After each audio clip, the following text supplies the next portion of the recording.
The ocean air tasted like salt and expensive perfume. Sophia Chen gripped her suitcase handle so hard her knuckles went white as she stepped into the resort lobby. Terracotta tiles gleamed under crystal chandeliers. Everything here was polished, perfect, suffocating. She was here for Rachel. Only for Rachel. Well, if it isn't Sophia Chen, still showing up exactly on time, I see? The voice hit her like ice water. She turned slowly, every muscle tensed. James Hartford leaned against the reception desk in linen pants and a white shirt, looking like he'd stepped out of some travel magazine. His dark hair caught the light. Those gray eyes held the same infuriating confidence that had made her want to scream during every college debate. "James," the word came out flat, cold. "I should have known Rachel would invite you. She always did have questionable taste." He pushed off the desk, closing the distance between them with that stride she remembered too well. Predatory, assured. "Nice to see you too." Still as sharp as ever, his gaze traveled over her, lingering just long enough to make her skin prickle. "Though I have to say the years have been kind to you," she refused to react. Refused to acknowledge the compliment or the way her pulse had kicked up without permission. "What are you doing here?" His smile widened. "Rachel and I stayed close after graduation. I'm actually the best man." He paused, savoring her reaction. "Which makes you and me partners for most of the wedding events. Didn't Rachel mention that?" The floor seemed to tilt. Before she could respond, Rachel appeared like sunshine breaking through storm clouds. She pulled them both into a crushing hug, her white dress swirling around her legs. "You're both here.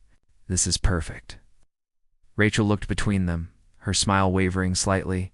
"I know you two have history, but please, for me, can you just get along for 3 days? I need my maid of honor and my best man to work together." Sophia's throat tightened. She wanted to scream, to run, to demand why Rachel had done this to her. But Rachel's eyes were pleading, hopeful, so full of love for her wedding day. "Of course," Sophia heard herself say. "Anything for you?" James nodded, but that smirk never left his face. He was already planning something. She could see it in the way he looked at her. Rachel clapped her hands together, pulling out a neatly folded list. "Wonderful. Because I need you both to help with the welcome bags this afternoon. Then there's the rehearsal dinner set up. And tomorrow, dance rehearsal before the ceremony." The afternoon crawled by in tense silence. They worked side by side at a long table overlooking the ocean, assembling gift bags filled with local chocolates, resort maps, and personalized notes. Every movement felt like a negotiation. Every breath shared the same air. "You're putting too many chocolates in each bag," James said, watching her hands. "And you're not putting enough." Sophia didn't look up. "Some of us actually care about the guests having a good experience. Some of us actually follow instructions." He held up Rachel's list like evidence. They continued like this for hours. Small cuts, tiny wounds, building and building until Sophia felt like she might shatter, but she didn't. She held it together. For Rachel, that evening, after the rehearsal dinner, Rachel gathered the wedding party in a ballroom, converted into a dance studio. Polished wooden floors gleamed under soft golden lighting. A dance instructor named Margaret stood at the front, clapping her hands. "Right, everyone. The maid of honor and best man will open the dance floor after the bride and groom. Let me show you the basic steps." Sophia's stomach dropped. James appeared at her side, extending his hand with an exaggerated bow. "May I have this dance, Miss Chen?" She placed her hand in his. His palm was warm, rough with calluses she didn't expect. "Let's just get this over with." Margaret guided them through basic waltz steps, correcting posture, adjusting their hold. Sophia tried to focus on the instructor's voice, but all she could feel was James, his hand on her waist, firm but careful, the heat of his body inches from hers. "You're tense," he murmured as they moved across the floor. "Wonder whose fault that is. We're going to have to actually look like we enjoy each other's company tomorrow. All the guests will be watching." She finally met his gaze, expecting mockery, but his expression was different. Serious, almost vulnerable. The music swelled. Margaret called for them to attempt a turn. James guided her into the spin, but Sophia miscalculated. Her heel caught on her dress hem, and she stumbled forward. James caught her immediately, his arms wrapping around her waist. But the momentum was too much. They fell backward together onto a cushioned bench against the wall. Time stopped. Sophia was sprawled across him, her hands pressed against his chest. His arms were still around her, holding her close. Their faces were inches apart. She could see flecks of blue in his gray eyes, could feel his breath on her lips, and then, whether by accident or something deeper, their mouths met. The kiss was brief, electric, like touching a live wire in a rainstorm. Sophia pulled back, scrambling to her feet. Her cheeks burned. Her heart hammered against her ribs. James sat up slowly, his expression unreadable. That was... double quotes, she began, her voice shaking. An accident, he finished, standing and brushing off his pants. His voice was too controlled. Just an accident. But as Margaret hurried over to check on them, as they both mumbled that they were fine, Sophia couldn't stop replaying that moment, the softness of his lips, the way his arms had tightened around her for just a second before letting go, and the look in his eyes that said it. It wasn't an accident at all. Sophia couldn't sleep. She stood on her balcony at 2 a.m., watching moonlight paint silver lines across the black ocean. The kiss played on repeat in her mind. It's unwanted and unavoidable. A sound from the adjacent balcony made her freeze. James stood there, shirt unbuttoned, a glass of whiskey in his hand. He stared at the water like it held answers he desperately needed. He hadn't seen her yet. She could slip back inside, pretend this moment never happened. But then he spoke, his voice rough and tired. Can't sleep either? She hesitated, every instinct screaming at her to leave. It's the sound of the waves. Too loud, liar. He took a sip of his drink. You always loved the ocean. You wrote your entire senior thesis by the lake, remember? The fact that he remembered knocked the air from her lungs. Why are you really here, James? And don't say it's just because you're Rachel's friend. He turned to face her, and in the moonlight she saw something broken in his expression. Something she'd never seen before. Do you remember the Henderson competition? Our senior year. Of course, you won. The bitterness still tasted fresh after all these years. You always won. Flew. I cheated. The world tilted. She gripped the balcony railing. What? I stole your research notes 3 days before the presentation. I knew you were onto something brilliant, something I couldn't compete with. His voice was raw, stripped of all pretense. I copied your framework, presented it as my own, and I've hated myself for it every single day since. Sophia felt like she'd been gutted. That competition had cost her the fellowship she needed, had derailed her entire career path. Why are you telling me this now? Because I'm tired of lying. He set down his glass with a heavy clink. Because I've been in love with you since sophomore year, and I was too much of a coward to admit that competing with you was the only way I knew how to be close to you. The confession hung between them like smoke. You ruined my life, she whispered, tears burning her eyes. And now you're saying it's because you loved me? I'm saying I was a selfish, terrified kid who made an unforgivable choice. I'm saying I've spent 10 years trying to be worthy of your forgiveness. He moved closer to the balcony edge, separating them. I'm saying that kiss tonight wasn't an accident for me. It hasn't been an accident since the day I met you. Oh, Sophia's hands trembled. She wanted to scream at him, to hurt him the way he'd hurt her. But she also wanted to understand, to know if the person she'd hated for a decade had been suffering just as much. I don't know if I can forgive you, she said finally. I'm not asking you to. I'm just asking you to let me try to make it right. Before she could respond, her phone buzzed. A text from Rachel. Emergency.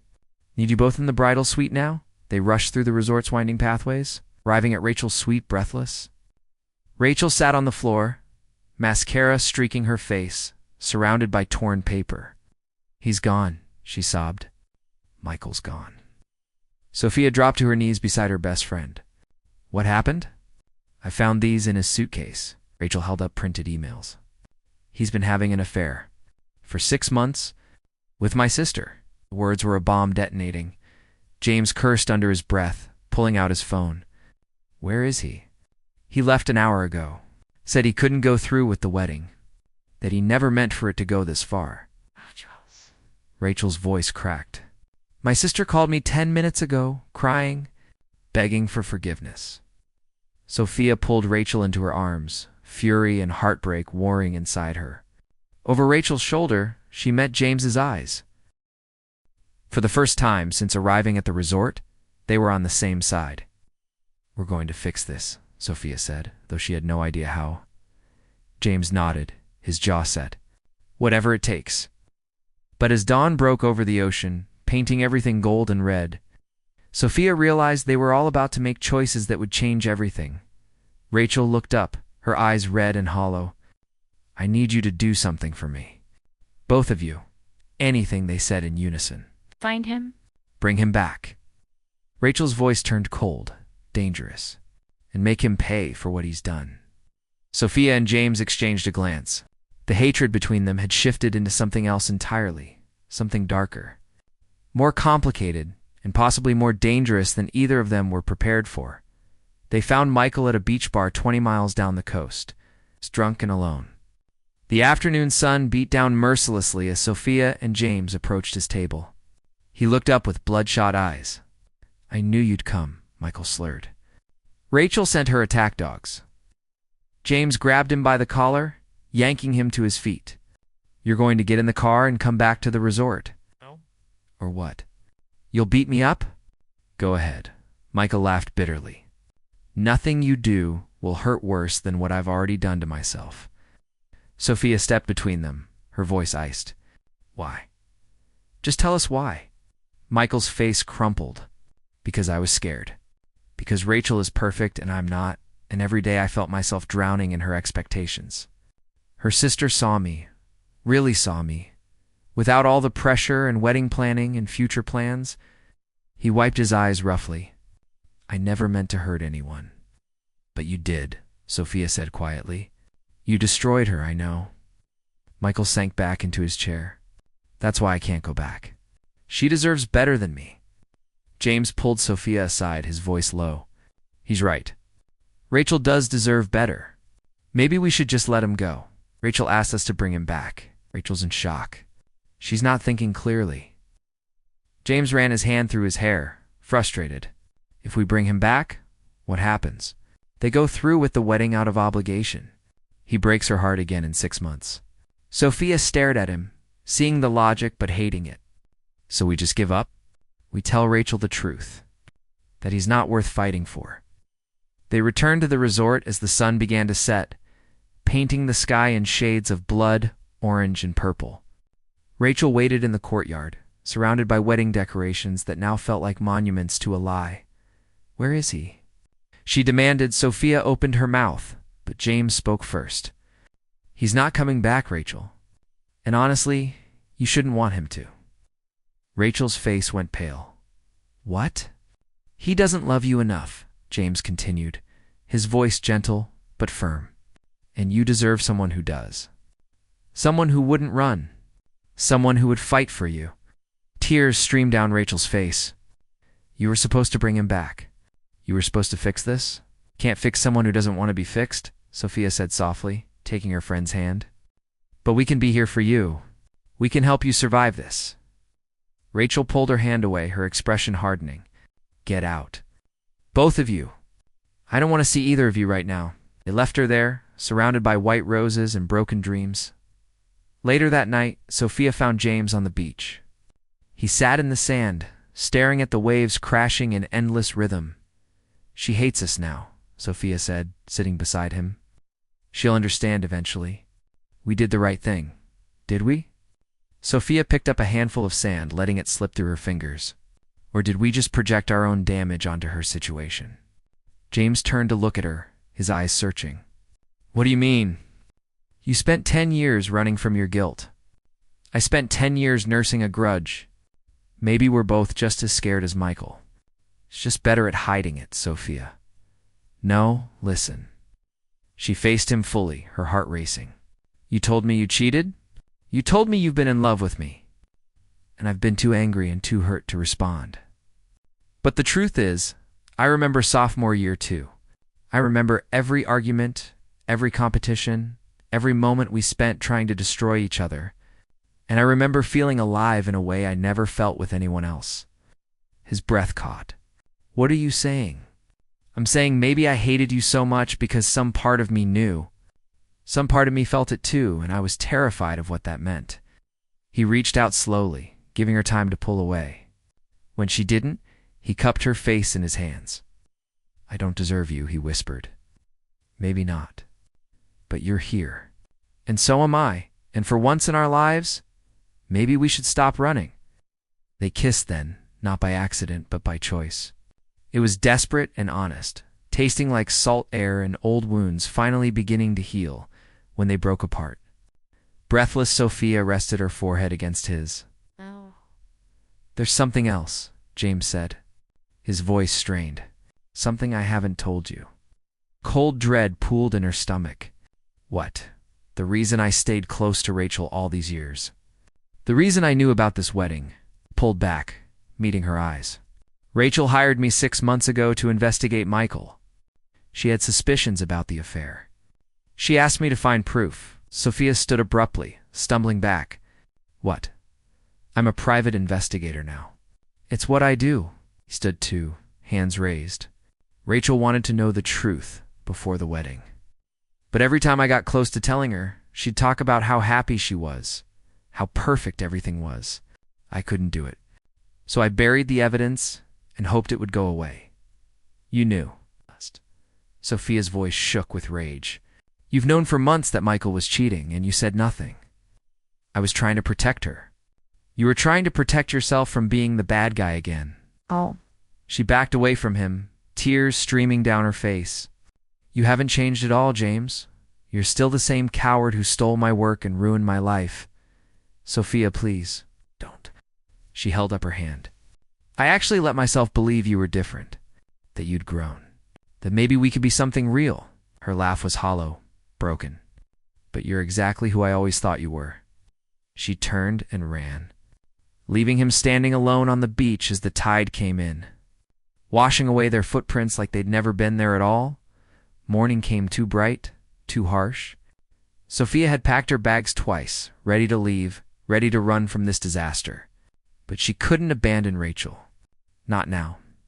She found her best friend in the empty ballroom, still wearing yesterday's clothes, staring at the space where she should have danced with her husband. I knew, Rachel said without turning around. About the affair. About James investigating. I've known everything. Sophia froze. What? I hired James because I needed proof to convince myself to leave. But every time he found something, I asked him to bury it deeper. Rachel's laugh was bitter, sharp. I was so desperate to have my perfect wedding, my perfect life, that I ignored every red flag. I chose the lie, Rachel. And now I've lost everything. My fiancé, my sister, my dignity. Rachel finally turned, her eyes hollow. The only honest people in my life were the two people I forced to work together, knowing you hated each other, knowing it would hurt you both. Sophia sank into a chair, the weight of understanding crushing her. Why would you do that? Because misery loves company? Because I wanted someone else to feel as broken as I did. Rachel's voice cracked. Or maybe because some stupid part of me hoped you two would figure out what I couldn't. That love is messy and complicated, and sometimes the person who drives you crazy is the only person who truly sees you. The door opened. James stood there, looking like he hadn't slept. His eyes found Sophia's immediately. I need to tell you both something, he said, his voice rough. The Henderson competition. The research I stole. James, don't, Sophia warned. No, you need to hear this. He stepped into the room, his hands shaking. I didn't just steal Sophia's notes. I destroyed her backup files. I made sure she couldn't reproduce her work. I sabotaged her so completely that the fellowship committee thought she'd fabricated her entire proposal. Sophia couldn't breathe. You told me you copied my work. Not that you destroyed me. It's destroyed everything you built because I was terrified you'd leave me behind. That you'd succeed and I'd be nothing? Tears streamed down his face. I've spent 10 years in therapy, trying to understand why I did it. trying to become someone worthy of asking for your forgiveness. But the truth is, I don't deserve it. I don't deserve you, Rachel spoke, her voice strange and distant. The wedding is supposed to happen in 4 hours. 200 guests. A non-refundable venue. A dress that costs more than my car. Sophia began. I'm going through with it. They both stared at her. Not with Michael. With the ceremony itself, Rachel's eyes were clear now, determined. I'm going to stand up there and tell everyone the truth. That I chose to ignore reality because I was afraid of being alone. That I hurt people because I was hurt. And that I'm done living a lie. It's incredibly brave, James said quietly. No, brave would have been calling off the wedding 6 months ago when I first suspected. Rachel looked at Sophia. I need you to stand with me. I need you to be my maid of honor for the wedding that isn't happening. Sophia crossed the room and took her best friend's hands. Always. Rachel turned to James. And I need you to help me with something else. Out. An hour later, Sophia stood in the bridal suite, helping Rachel into her wedding dress. It was beautiful, all lace and silk and dreams that would never come true. Are you sure about this? Sophia asked. I've never been more sure of anything. How? Rachel met her eyes in the mirror. What about you? What are you going to do about James? I don't know if I can forgive him. I'm not asking you to forgive him. I'm asking if you can live without him. Rachel turned to face her. Because that's the real question, isn't it? Not whether someone deserves your love, but whether you can survive without giving it. Before Sophia could answer, there was a knock on the door. James stood there in his suit, looking devastatingly handsome and utterly lost. It's time, he said. Rachel, are you ready? No, but I'm doing it anyway. They walked together through the resort, a strange procession of broken people heading toward an impossible moment. Guests filled the chairs by the ocean, oblivious to the truth about to unfold. Rachel took her place at the altar. The officiant looked confused when Michael didn't appear, but Rachel raised her hand. There's been a change of plans, she announced, her voice carrying over the sound of waves. This wedding isn't happening, and I need to tell you all why. Gasps rippled through the crowd as Rachel began to speak, laying bare every painful truth. Sophia stood beside her, holding her hand as Rachel admitted to knowing about the affair, to choosing denial over honesty, to learning what it cost to live a lie. When Rachel finished, silence fell like a curtain. Then someone started clapping. Then another. Then the entire audience was on their feet, applauding not a wedding, but raw, devastating honesty. Rachel collapsed into Sophia's arms. Sobbing with relief, James approached slowly, his expression unreadable. That's not the only announcement happening today. He turned to face the crowd, and Sophia's heart stopped. 10 years ago, I cheated in a competition and destroyed someone's career. Someone who trusted me. Someone I claimed to care about. His voice broke. That person is here today, and I need to make this right. Not because I expect forgiveness, but because she deserves the truth to be public. James, don't, Sophia whispered. But he was already pulling papers from his jacket. These are signed confessions. Evidence of what I did. I'm submitting them to the university board, to the fellowship committee, and to every organization that matters. He looked directly at Sophia. Your research was brilliant, revolutionary, and you deserved that fellowship. You deserved everything I took from you. He handed her the papers, his eyes never leaving hers. I can't undo what I did, but I can make sure the truth is known, even if it costs me everything.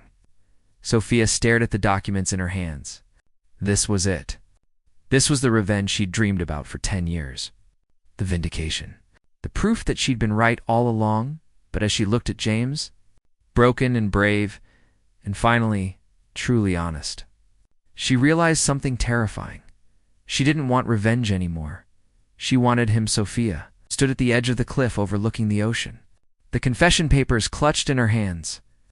Behind her, the resort had transformed from a wedding venue into something else entirely. A reckoning. James found her there as the sun began to set, painting everything in shades of gold and crimson. I'm leaving in an hour, he said quietly, giving you space, giving everyone space. She didn't turn around. Why did you really come to this wedding, James? Because Rachel told me you'd be here. Because I've spent 10 years trying to build the courage to face you. His voice wavered. Because I'm in love with you, and I knew I'd never be able to move forward until I told you the truth. All of it. Sophia finally looked at him. His eyes were red, exhausted, but honest in a way she'd never seen before. You want to know the worst part? She asked, her voice breaking. It's not that you stole my work. It's not even that you destroyed my backups. Then what is it? It's that you were right about us. About the competition being the only way you knew how to be close to me. She laughed, hollow and painful. Because I did the same thing. Every argument, every debate, every moment we spent trying to destroy each other. I was alive in a way I've never been with anyone else. And I hated you for making me feel that way. James took a step closer. Sophia, no, let me finish. She held up the papers. I could destroy you with these. I could get everything back that you took from me. My reputation. My career trajectory. My sense of justice. I know. And I'll understand if you do. But here's what you don't understand. She walked toward him, closing the distance until they were inches apart. I don't want to live in the past anymore. I don't want to be defined by what you took or what I lost. I want to be defined by what I choose right now in this moment. Hope flickered in his eyes, fragile and terrifying. What are you choosing? I'm choosing to forgive you, not because you deserve it, not because what you did was okay, but because holding on to this hate has been killing me slowly for 10 years, and I'm tired of letting you have that power over me. She held out the papers to him. Take them. Submit them if you want. Tell the truth if you need to. But I'm not going to be the one wielding them as a weapon. That's not who I want to be anymore. James stared at the papers, then at her, his eyes glistening. I don't understand. I'm giving you a choice. The same choice you never gave me. She placed the documents in his hands. You can destroy your career to repair my reputation. Or you can take the gift of forgiveness and build something new. Something real. Something that doesn't require either of us to be broken. And us. His voice was barely a whisper. What happens to us? Sophia took a shaky breath, her heart thundering. I think we've been in love with each other since sophomore year. I think we've been too scared and too stubborn and too damaged to admit it. And I think if we walk away from each other now, we'll spend the rest of our lives wondering what could have been. I'm terrified I'll hurt you again. You will. And I'll hurt you too. That's what love is. She reached up, touching his face gently. It's choosing each other even when it's messy and complicated and terrifying. It's trusting that we're both broken enough to understand each other and brave enough to try anyway. James pulled her into his arms, holding her like she was the only thing keeping him anchored to the earth. I don't deserve this. I don't deserve you. Stop trying to deserve things and just accept them. She pulled back to look at him. We're both damaged. We're both scared. But maybe that's exactly why we work. He kissed her then, soft and desperate and full of 10 years of unspoken words. It tasted like forgiveness and new beginnings and the terrifying possibility of happiness. When they finally broke apart, Rachel was standing nearby, having watched the whole thing. Her face was streaked with tears, but she was smiling. I canceled the wedding, but I'm not canceling the party, she announced.